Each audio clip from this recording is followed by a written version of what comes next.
good for what? For evil. Is returning good for evil, does that come naturally to us? It doesn't. Right? I mean, all you have to do is watch two kids. I mean, little kids, 3-year-olds. You know, one pushes one, and what's the other one do back? I mean, they push them back, right? It's a slap, and the slap comes, right? That's just how it works. So when you see a human being return good for evil, that's not natural. There's something supernatural happening there. That is someone choosing something that isn't normal. And that's how you know that it is God-like, right? It is different. And so when he sees you do that, he knows you're choosing him. That is choosing him in that moment. Jesus said that when we do things for the poor or we do things for others, we're doing it to who? To him. Right? He's like, I know you're choosing me when you do these things. Because going and giving something good to other people, people don't just go and do that. People give. People do give. People give out of abundance. Right? People don't always give when they're hungry. Do they give their last meal to someone? I mean, that's the widow giving. I mean, that's like she gave all she had. And it's easier for us to give out of our abundance. It's easier for us to give when it's a tax break. Right? It's like, well, you know, and so when you sacrificially give, and it's one thing to give to people you know or to give to your own family, it's another thing to give to strangers or to give to people outside of your family. Right? That's not as normal. That's godlike. That's Christ who died for us when we what? Were still sinners. Like, who dies for sinners? Okay, who gives their life? You know, for a righteous man, maybe somebody will die, right? We're told. But Christ died for us when we were still sinners. So all of these things, commandments, following God's commandments, those are all signs to God that, you know what, I'm not doing my natural will, I'm not doing my normal nature, I'm not doing what I'd like to do. I'd really like to go tell that person what I think about them. That's what I'd like to do. Okay? It was last week coming here, and there was a guy who pulled out in front of me on my way to Bible class. And he could have waited till I went past, but it was one of those where he was going to get in front of me in a 35-mile, and I had to hit my brakes, and I came up on him, and he doesn't like me coming up on him, and so now he's doing 25, 20, just to try, just to see how slow he can go. Okay? Now I can tell you what I wanted to do. Wasn't just to cruise behind him and wait for him to turn. It's not what little back of the head Patrick wanted to do. Okay? But I tased little back of the head Patrick. And I waited. Okay? It wasn't easy for me, but I did. You know, there were no flashing of bright lights or honking a horn or passing them at 100 miles an hour or any of the things. And every one of those choices that's not, it's not natural. Okay? So, when you think about walking with God, which is where we're getting to tonight, and we want to walk with God, one of the ways is to keep his commandments. That's our purpose. When I say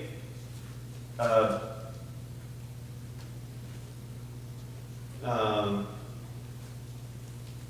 I think about our walk kind of implies what? When you think about our walk, what's kind of being communicated there versus your walk? What does our walk with God? Is that there's somebody else there, right? You can go for a walk, or there's our walk, and we walk together, and we walk with God. And Enoch, we know, look at Genesis 5:21 and 22. Can someone read that? Genesis 5:21 and 22.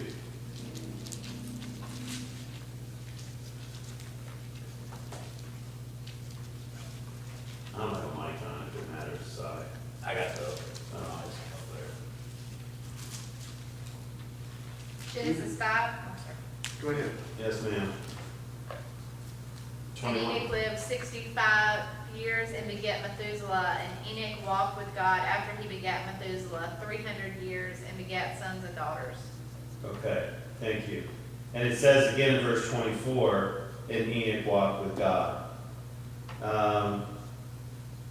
And he was not, for God took him. But Enoch walked with God.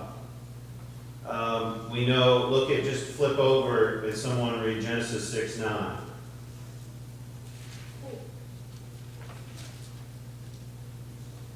Out loud.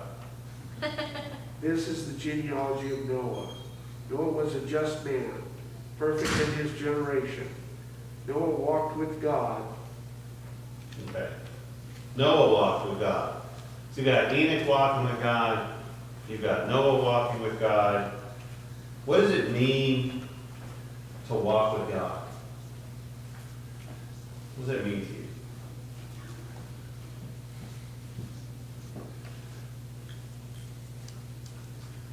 I think the song comes up to my mind, in the garden, I walk with God, and he walks with me and talks with me. I mean, you're constantly thinking and living for God, and kind of, you have a relationship with him that is always kind of guiding you. Okay. Okay. We've walked alone. Have you ever gone on a walk with someone? Yes. And when you go on a walk with somebody, what is that experience like? It could be a couple of different ways, right? So you could be on a walk with someone, Sandy and I don't know if we'll ever get back there, given everything that's going on, but in New York City, you can be walking with people. Is that the same as when you're downtown New York City? Maybe if you're walking with someone in your neighborhood? Or walking with a friend? New York City, you're walking with 10,000 of your friends. Are they your friends? Not really. So when you're walking with a friend, what's common to happen? Conversation. It's a conversation. All right? Now, what else? Think about walking with a friend. Go ahead. You're generally kind of in sync with them. I mean, generally one doesn't go off and leave the other, or you're not really together. The person who gets left behind probably isn't going to be too happy, nor do you dart off and take another path without communicating that. You tend to be, side by side, staying together. Yeah. Yeah, so when you're walking with someone, you can be all walking, it's like at a stoplight, and you're waiting for the thing to turn to walk across the street, and when it turns white or whatever, and 40 people all take off, you're walking together, but you're not really walking with someone.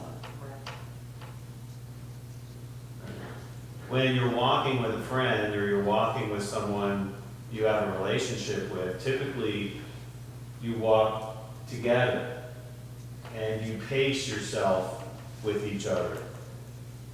And it kind of happens naturally, right? If I said, you know, hey, you want to go for a walk? And you're like, sure, we'll go for a walk. And Sandy said, and if I just start to dart off, it's going to be like, well, we're not really walking together. It happens naturally that you pay attention and you pace, and you might engage in conversation, and you might share the journey along, and you talk about what you see, and you're sharing thinking about what you see. So when you think about walking with God, how is that similar?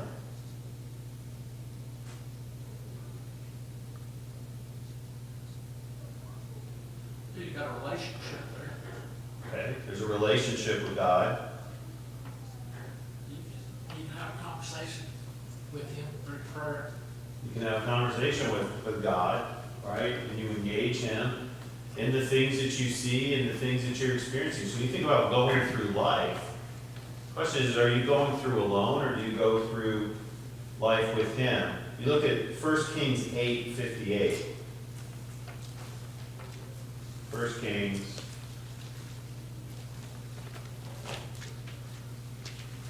chapter 8 and verse 58. Someone want to read that? That he may incline our hearts unto him, to walk in all his ways, and to keep his commandments, and his statutes, and his judgments, which he commanded our fathers. Okay. So, when you look at God, it's that God may incline what to himself? What is it that he's looking for? Our hearts. Our hearts. Right? So when you walk with God, your heart leans towards him. Right? And you walk in his ways and you keep his commandments. There's that walking.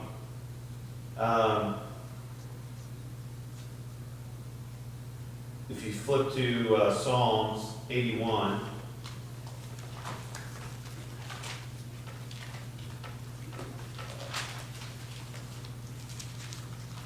(81:13).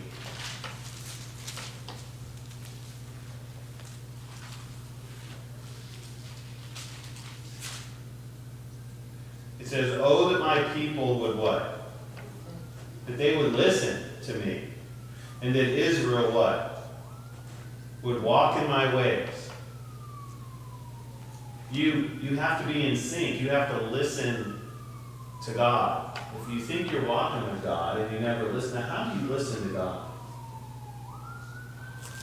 Through the Word, right? And I believe through providence. I mean, there is the Word. He's talking to us. And faith comes by what? Hearing. So there is hearing. That is the listening. And hear by the Word of God. Right? So there's God's Word. But I also listen to God. And I know because I believe in providence. I believe that when I pray, that outcomes can change because of that prayer. And when I pray for things and God changes things in my life, I hear that. I see that. That's him communicating with me. And that's him answering me. I'm asking him and he responds. I don't hear a voice and I don't see a vision and I don't, right? But when I pray and things change, that's him responding. That's the relationship. That's us communicating with one another. So for me, there's an active communication with God in my life. There's also his word and his principles that never change. the same yesterday, today, tomorrow. They're forever. If you flip over, if you're in Psalm still, and you flip over to 199, Psalm 199, verse 3.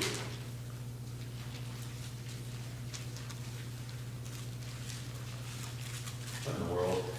It's not 199. What does it say there? It's not 199. Hold on, I bet it's 119.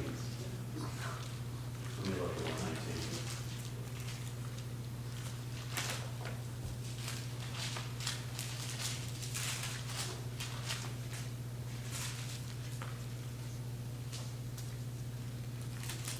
Yeah, 119. Someone read Psalm 119, verse 3.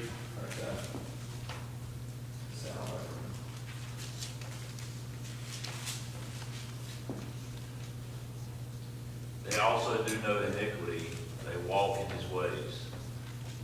Okay, so walking in his ways implies what? That you're not walking where? Where? In other ways, okay. You're one of those tricky test takers that comes up with. If you're not walking, if you're walking in his ways, then you're not walking in sin. Right? He says, they also do no iniquity, they walk in his ways. Walking in his ways is not doing iniquity. If you're walking in sin, if you're in sin, you're not walking in the ways of God. So, we need to be clear that it's a submission. That walk is it's a submissive walk. So, Sandy and I walk sometime. Well, we walk a lot. Walk together, get out of the truck, get out of whatever, go into Home Depot, go wherever you're gonna go, to a restaurant, doesn't matter, right? But you walk with people and a lot. Do you all always, in the moment, decide to walk the same way? So even though you know you're going into Home Depot, and the two of you get out of a vehicle, do you always walk the same way? I would say no, but pretty close. Pretty close, right? But have you ever been in those situations where one starts to go around the vehicle one way, the other one starts to go around the vehicle the other way, and then then they're cutting through the car over here, you're going this way, or you think it's faster, and before you know it, it's like, at the end of the day, you're both gonna get to the front door. Okay? But who leads? Right? In those situations, we're each leading ourselves. We're not really with the other person. We're kind of, well, why would you go around that way? The door's right there. Well, depends on where you start from, right? The other person, it looks like that's the better way to go. Right? So it's important that when we walk with God, right? Let's look at 1 Peter 2:21.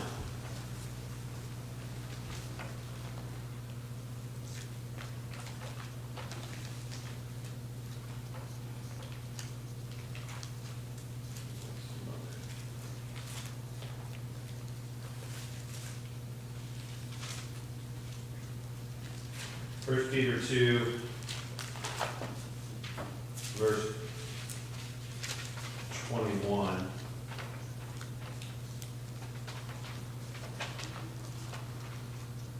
For to this you are called, because Christ also suffered for us, leaving us example that you should follow his steps. Okay. So we need to follow the steps of Christ, right? Follow the steps of God. So it isn't always easy to actually follow somebody else. Sometimes you want to go the way you want to go. Sometimes you want to walk the path you want to walk. Sometimes you want to walk the speed you want to walk. Why should I have to adjust my course or my speed or my direction for you. Right? Some people's legs are longer than others. People that are shorter than others. Right? Mark, you and Tori, you get that? You know? All right. I'm a fast walker. Yeah. My money's on her though. Yeah, he walks at her speed. She'll kick my knee and then run. So, you know, not everyone's legs are the same length. You think about, have you ever been in the snow and someone's gone through the snow and you don't really want to go all the way to your knees in the snow or up to your calves, and so you walk in someone else's steps because it's not going to get as much snow in your shoes. It's a little weird because their steps aren't the same, and you're kind of stretching and you're trying to, right? Or you're walking real slow, depending on if your legs are longer and you're kind of, you know, shuffling. But you have to modify, right? You have to modify. And we need to walk in God's time. We need to walk at His pace. Sometimes we want things to happen. We want it to be like this. We want it to be fast, or we want to go our direction. Can you think of people, certainly in your own lives, even yourself, but even people in the Old Testament or the New Testament, who they got impatient with God? They came up with their own solutions. I know how to get to the front door faster. I know how to make this happen. And they don't walk with Him. They walk away, not even realizing that we're doing it. If you look in Ephesians 5, 15 through 17. Someone read those verses. Ephesians 5, 15 through 17.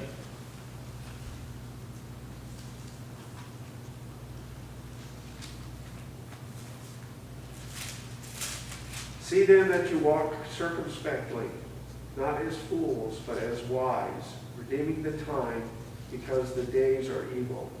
Therefore, do not be unwise, but understand what the will of the Lord is. And do not be drunk with wine, in which is dissipation, but be filled with the Spirit. Okay. Thank you. So he says at 15, how are we supposed to walk? What's that word? Circumspectly. Circumspectly. There's one that I'm sure you've used a few times this week. So, how do you walk circumspectly? What does that mean? You kind of watch your step. Okay? When you think of circumstances, what are your circumstances?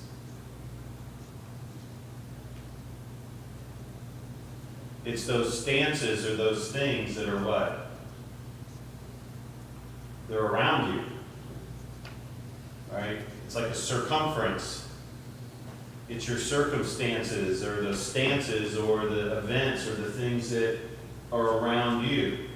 These are my circumstances. When you think about walking circumspectly, you need to walk understanding what's around you. Hey, there's a ditch, or there's a giant puddle, or here's nice dry land. Right? He says, so don't just walk. I'm just going to go. Right? But we walk looking around. I got these glasses. I've had these glasses now about a week and a half. And of course, every time I go, I find out I'm more blind than I was the last time I was there. And time before last, I got the progressives. Okay. So now I gotta look down and you can see, and these have to be a little stronger. So even up here, this is a whole adjustment for me. It's the first time I've taught classes, I've had these glasses on. And there's a bigger difference between this and looking through here and trying to find, and I'm doing all the, the old man stuff now where I'm trying to, find my focus. When you wear these glasses and you're going down steps or you're doing whatever, you gotta pay attention to what's going on. Right? Because the focus is different, and I need to make sure I'm not stepping too far out, or I'm gonna catch myself because this might not end well. And so, it's walking circumspectly, and he says, not as fools, but as wise. But as having wisdom. What wisdom?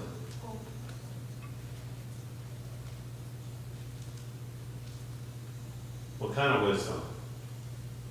How are we supposed to walk? Whose wisdom? God's wisdom. Right? We're not to walk as fools, but we're to walk as God would walk. We're to make those decisions as Jesus walked. And that's hard to do, because sometimes we don't think the view is as good if we walk the way that God walks. Right? I think it's going to be prettier if we walk that way over by the edge, because it's a really cool scenery. Or like walking by the fast current over there. Right?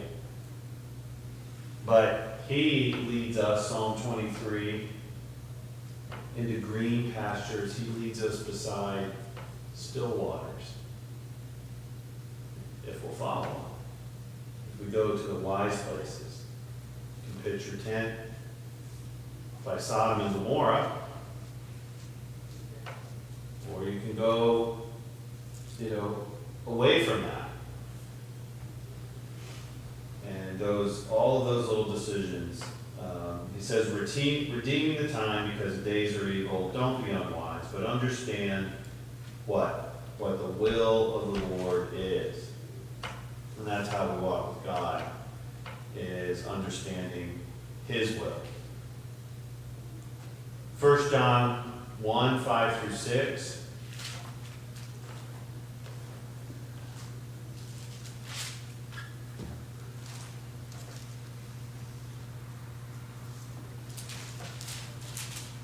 First John 1, 5 through 6.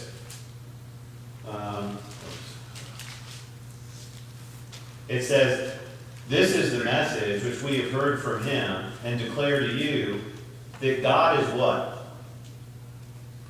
He's light. And in him is no darkness at all. If we say that we have fellowship with him, and we walk where? In darkness, we lie. Then do not practice the truth. But if we walk in the light, as he is in the light, we have what? Fellowship with one another, and the blood of Jesus Christ, his Son, cleanses us from all sin. So, we can't say that we have fellowship with God if we're walking in darkness. And, we do that. Try to see how close we can get sometimes. To me, walking with God is a matter of cultivating that relationship. I just can't rely on yesterday's relationship. I'm gonna have to go in the field and till it a little bit, because as each day passes, that harvest is gonna change. So that's how I see walking with God. Yeah, you have to renew every day, because we change every day. Our environment changes every day. There's different temptations every day. And that's walking, what you're talking about, is walking circumspectly. It is thinking every time about my circumstances. And what's interesting here is when you're walking with God, it says here in verse 7, but if we walk in the light, which is walking with God, as He is in the light, what do we learn?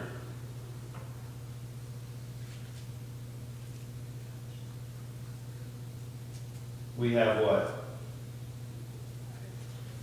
Fellowship. With who? One another.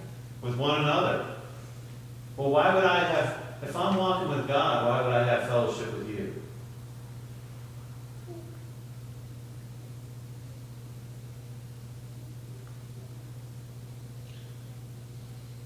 We're both walking with God.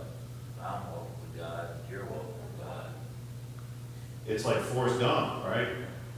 Right, next thing you know, he's got a whole mile behind you. I mean, if I'm walking with God and you're walking with God, we have fellowship with each other. We're walking together. But we both understand who's leading. It's not me and it's not you. It's God. Right? And that's where unity comes. That's where, our stubbornness or our strong will disappears, because someone might say, well, I think there's a shortcut, or I think it's a better view, or it's something to go this way. Well, you can go that way. And that's the sheep that's running off on its own, right? But the flock is walking with God. So not only do you get the benefit of God, you get the benefit of your brothers and sisters. Because when you walk away from God, let's hope you're not pulling your brothers and sisters away from God. Right? So when you leave God, you're leaving your brothers and sisters. And there's benefit to the church. It is part of the design. It is part of what keeps us together. God has given the church to us because we need each other. It is part of the design. This world is not, it's not easy. There are people that you need, that you know, believe the same way, that will support you, that will encourage you, that will tell you when you're doing wrong, and that will help you up, and that will, help you do the right things and encourage you when you're doing good. So, walking with God, we get the benefit of walking with each other. When you walk with God, there's just benefits that come. There's Psalm 23. It's a passage that I quote to myself. I quote this chapter to myself probably a couple times a day. Right? And when you think about Psalm 23, the Lord is my what? It's my shepherd. When you think about a shepherd, you think about someone who's leading. I shall not want. I'm not going to want. When I'm with God, I'm not going to be in want. Doesn't mean I get everything that I want, but I'm not going to be missing out on my needs. He leads me. Right? So He leads me. No, I messed up. Lord is my shepherd, I shall not want. He leads me in. What? Yeah, but pasture's green. Anyway, I should look it up. Okay, I can't do it now in front of everybody. All right. Leads me beside the still waters. Okay, but he leads you, but then he takes you through, he leads me in paths of righteousness for his name's sake. For his name's sake. Yea, though I walk through the valley of the shadow of death, I'll fear no evil, right? Why? Why do you not fear evil? For thou art with me. And then what does he say? Where do we get comfort? His rod and his staff, they comfort me. And so you think about safety. When you walk with God, you're safe. The reason that the rod and the staff, they comfort me, part of it is he might keep me in line, but part of it is he's going to protect me. Because he goes right from there and says, you prepare a table before me. You prepare this table in front of me. But in front of who? My enemies. Like, seriously, you want me to sit down and eat in front of my enemies? When you go to battle, you don't go and sit out on the battlefield and eat a meal. Right? When a lion drinks or eats, what are they doing? They're looking around. They don't just stick their head in the water. Okay, they are very acute. They are looking around. You're more vulnerable. You're not in that fighting mode. He's like, you prepare a table and expect me to go eat in front of my enemies. And you anoint my head with oil, right? And my cup runs over. You take care of me, it's safety. When you walk with God, he's a protector. He takes care of those who are his.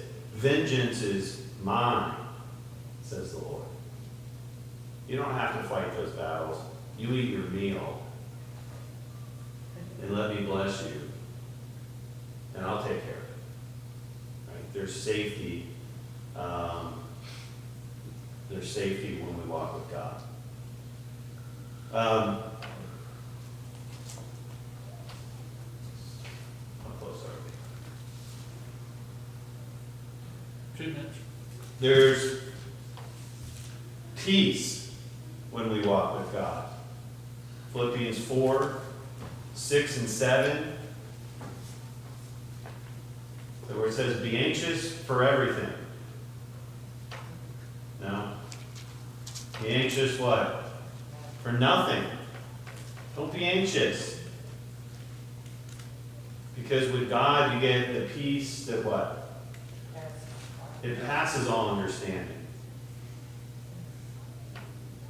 We do have to think a little bit when we're Christians and we're always kind of losing our minds.